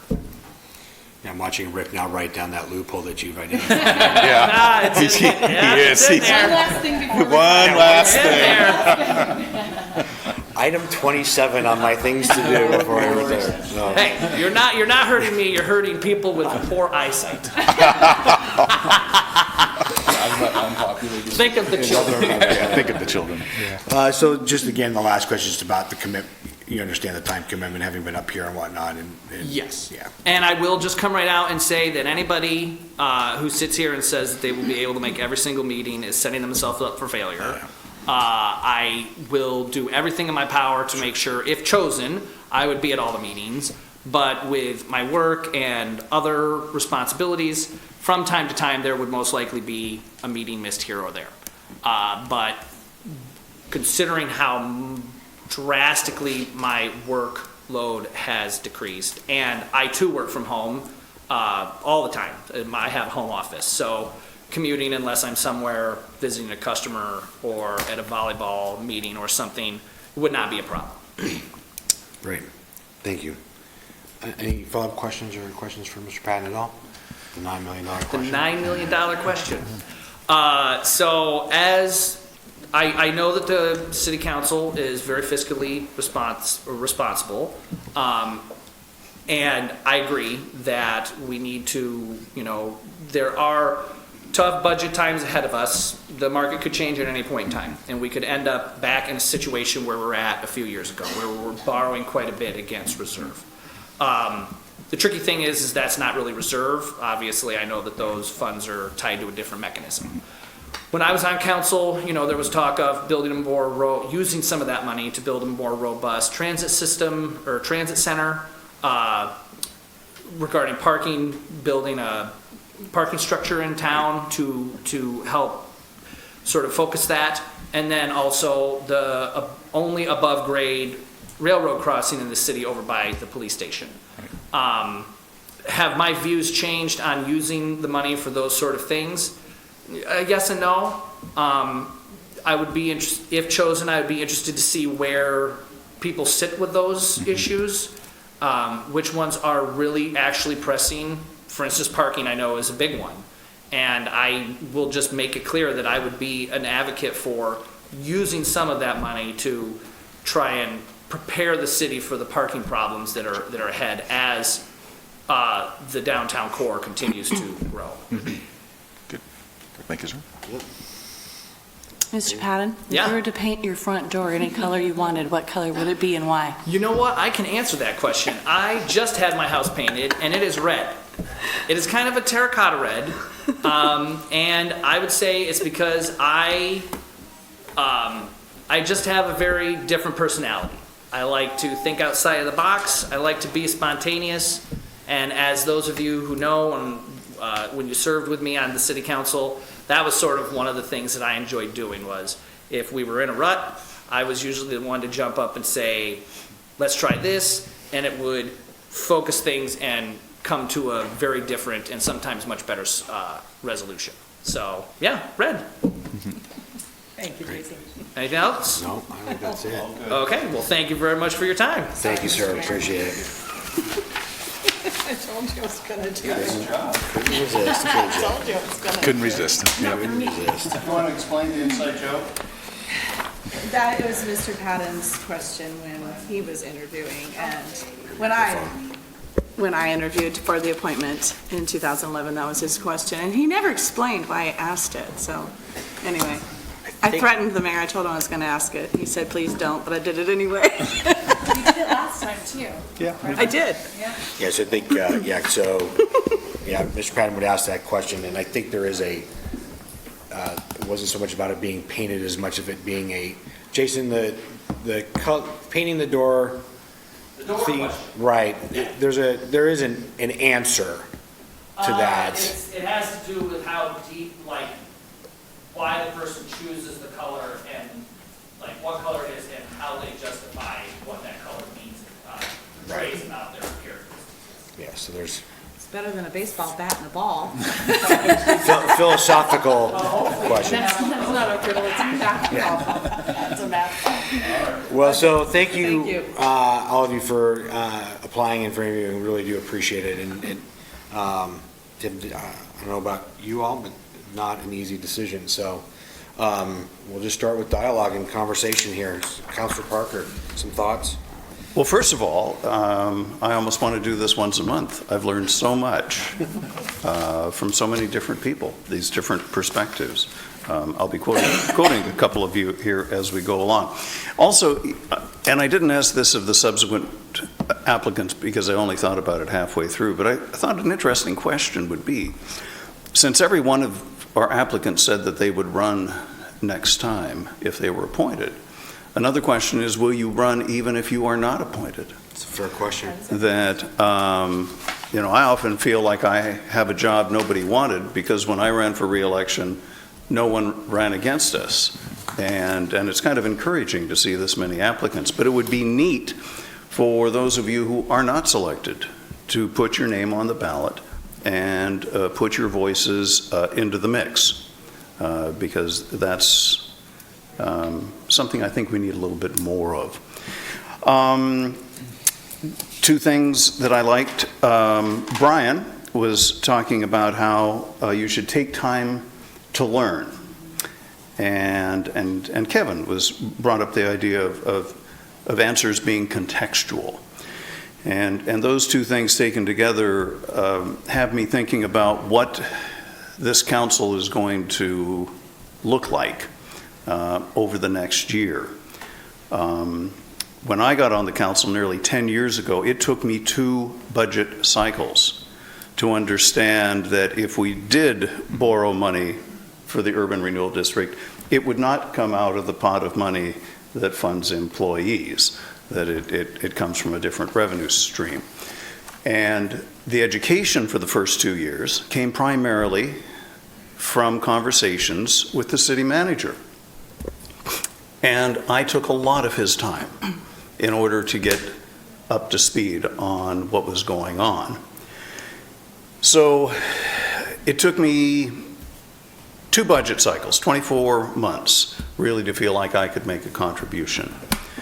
What we have is a budget cycle that starts in 6 months, and in 3 months, we're going to have a new city manager. And we are 16 months away from the next election.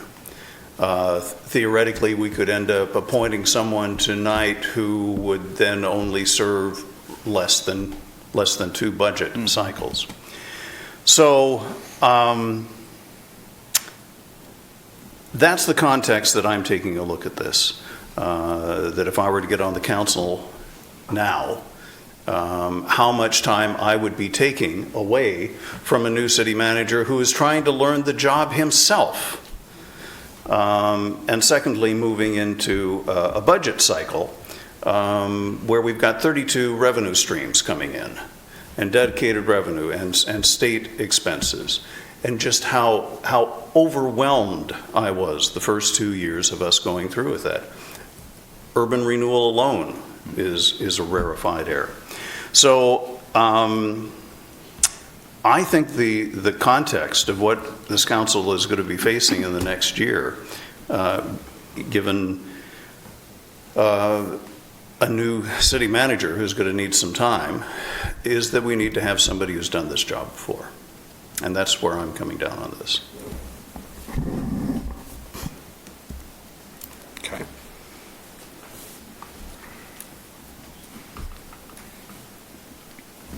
All right. Councilor Hensley, thoughts?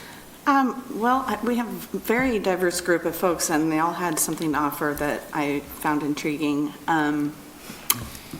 Actually found something in each of them. Can we just mush them all together and make one person? But no, I mean, we had interest with Andrew in parks is a big discussion right now, so that was very encouraging to hear someone else that wants to bring a voice to the table in the realm of parks. And Rachel, with the fact that she comes from Portland, still wants a small town feel. That was, it's like, oh, okay. She's like, I don't want to hear any groans. but that you came from Portland to seek something different, and you want to preserve that here. That was nice to hear as well. Kevin had, in my opinion, the best answer to the URD question, is because it's no secret that I would like to retire the debt and see that not grow. But albeit maybe a little selfish, I think he's doing good work at the state level, and I don't want to pluck him away from that. So I'm not going down that road with him there. But he had very good answers in. Councilor Hensley, one of the things that we forgot to do, I think, when we started off here too, is to ask people here if there were conflicts, and the reason I'm asking specifically of you is because I know that there is a potential conflict, and so I just wanted to. There could be, but I'm not going to be putting him on my top list. So yeah, there's to full disclosure, I do have a professional relationship with Mr. Starrett. Okay, and I just wanted to remind, because part of government is trying to at least put everything out there first, and if it's not going to be part of the decision making, then you won't have to recuse yourself from the decision making. But I just wanted to be clear that maybe at the onset, and maybe it's the same way here too, if people have a actual interest or conflict, you might want to say, before you make comments about people. Just as an FYI. Fair enough. Okay. That being said, I liked some of his answers, but I'm really leaning towards, Brian had a good answer for me to the URD question, as well as he'd had an attitude about not micromanaging and letting folks do their job and keeping the momentum of our current effort. It seems like he's done his homework on what we're already doing. And I will say the same thing about Trig. He seems like he'd be a good delegator, and his focus being local businesses and strategic planning with our growth and things that we've been talking about. It seems like these two men have done a lot of homework and have really been digging into the direction that we're going already and are ready to just jump in and join us. So I would say that are we at the point we're supposed to give you our top two? If you're I would say Trig and Brian. Okay. Council President Dale? Yes, Mr. Mayor. It is always interesting to do these appointment exercises. I just want to comment first that this is the opportunity when all your elected officials get to bloviate and grandstand just a little bit before we cut to the chase, so indulge us a little bit. I was impressed by the depth of experience of all the candidates. Life experience, work experience, very impressive folks, and you highlighted it well. By those of you that have families that are still in-house, I was very impressed that when the mayor asked about time commitments, you all brought that up first, that you check that out with your families. That is extreme wisdom and will help you not be murdered in your first term. In terms of time commitment, the part the mayor didn't leave out is there's a tremendous time commitment it's hidden. It's never on the schedule. It's the time you spend lying in bed staring at the ceiling till 4 in the morning, wondering what the right decision is and did I make the right one. Those times happen. And that's part of the emotional commitment of the job. But I think you all know that. But I just wanted to commend all of you for the gravitas you gave to weighing that personal decision. An interesting question when we do this is qualifications, experience, who can do the job. When we appoint, it's kind of a unique situation because we think real hard about those things. Who do we think can hit the ground running? Who will have the least amount of impact on staff? Who's got the experience? Who will come up to speed quick? And unashamedly, each one of us down inside is going, who do I think is the best fit for Camby going forward? On the other hand, when we have elections have a magnificently disruptive effect of electing the unexperienced and the unqualified, and most of us fit that category, and they elect people that'll have tremendous impact on staff. So yeah, elections are really pretty disruptive too. So we have to balance that. But given that all together, Mr. Mayor, I was impressed by the experience, the depth, the financial experience, organizational experience, some of the implicit land use experience, and the preparation that Trig brings to the table. So he will be my number one pick. Okay. Thank you, sir. Mr. Barway. Well, I mentioned this at our last meeting, and I'm going to get a petition going to get a new seat over here because following Tim is always really hard. He's so smart and sounds really smart. Why am I not rich then? I don't know. I'd like to be able to talk before him instead of after him. So, anybody want to switch? Just joke. You're going to get married to start on that. Yeah. This way. Yeah, well, can we do that? I'm probably the newest person, well, I am the newest person up here until next week, and so I have the least amount of experience doing this, but I will say that I've been in that seat before, and I was one of the candidates that was interviewed and not selected. So for all of you who aren't selected tonight, please do not be what's the right word, Tim? Help me with the word. Discouraged, or, yeah, don't be discouraged, and don't feel like the decision was because you weren't a good fit. What I've noticed tonight is we won't make a wrong decision tonight. All 6 of you are fantastic, and would do the job very, very well. So you should all be proud of yourselves for being here, for applying, for sitting here, for interviewing. We are proud of you, and thank you. I too, the biggest thing that, when I interviewed that I thought was the big issue was, again, the growth. How do we manage the growth? How do we maintain the small town feel? How do we maintain the charm of Camby? And I've said it before that it's not the number of houses, it's what's in our heart. And that's how we maintain the small town feel. And so managing the growth is obviously very important to continue to have that feel in our heart. If we get too big, people might not have that same feeling. So we have to figure out how to manage that. So that was my big thing too. And so I really did enjoy the conversation from a lot of you who said managing the growth of this community to make sure that it maintains its feel is one of the things that we're paying attention to, because that's what I'm doing up here. That's why I'm here.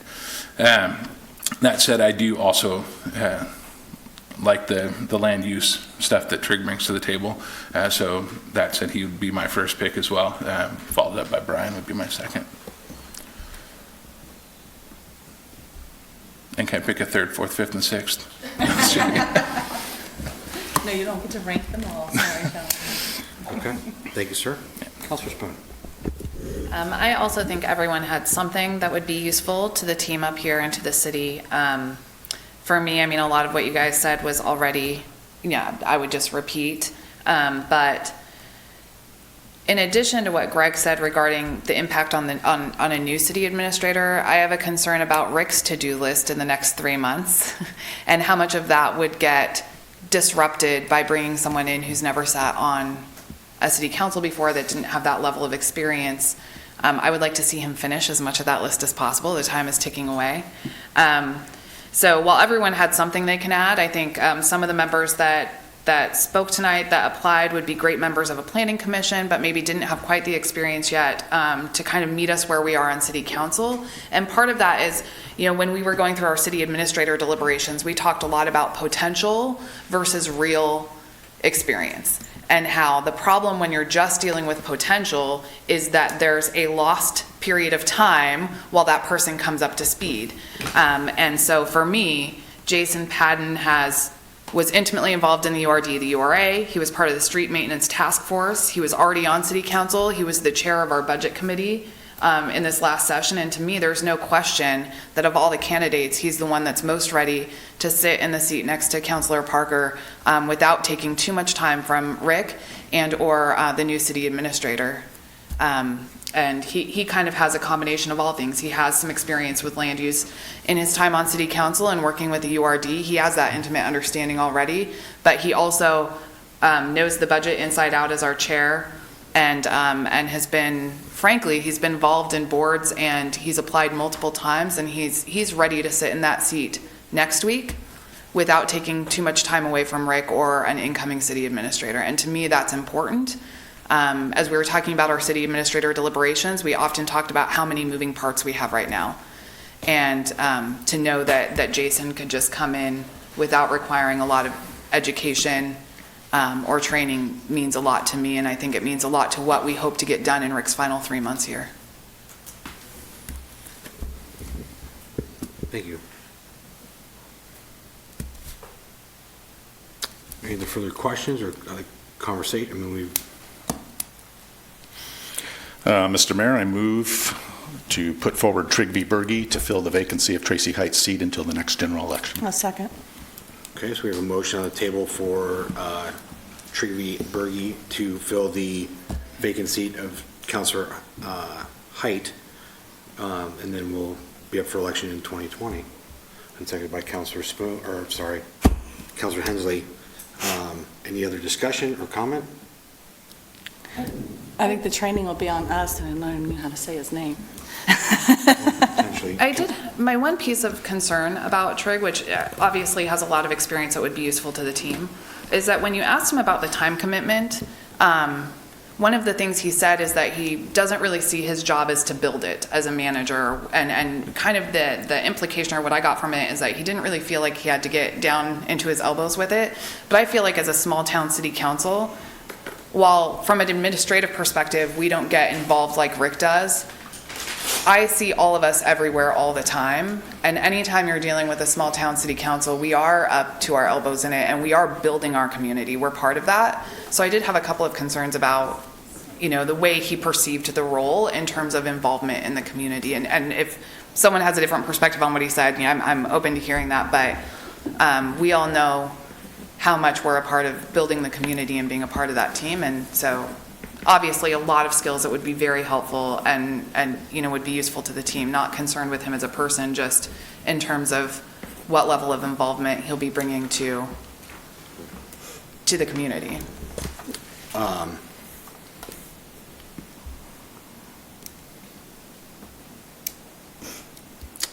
Did you want to take a moment? I mean, I can ask Trig to come up. Can I respond to that? Yeah, Yes, please. I would love that.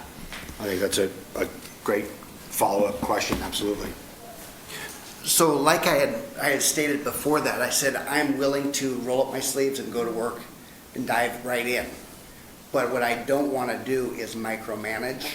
So I'm willing to put in the time, the effort, the commitment, but what I don't want to do is go to a committee and tell them how to run their committee. I don't want to, go to a community and tell them how I'm going to do something or how they're going to do it. Instead, it's working with them and being the liaison, if that makes sense. Mm-hmm. Yeah. Okay. Thank you. Thanks, Trig. Thank you, Sarah. Appreciate that. Any other comments or questions on the motion on the table for the discussion?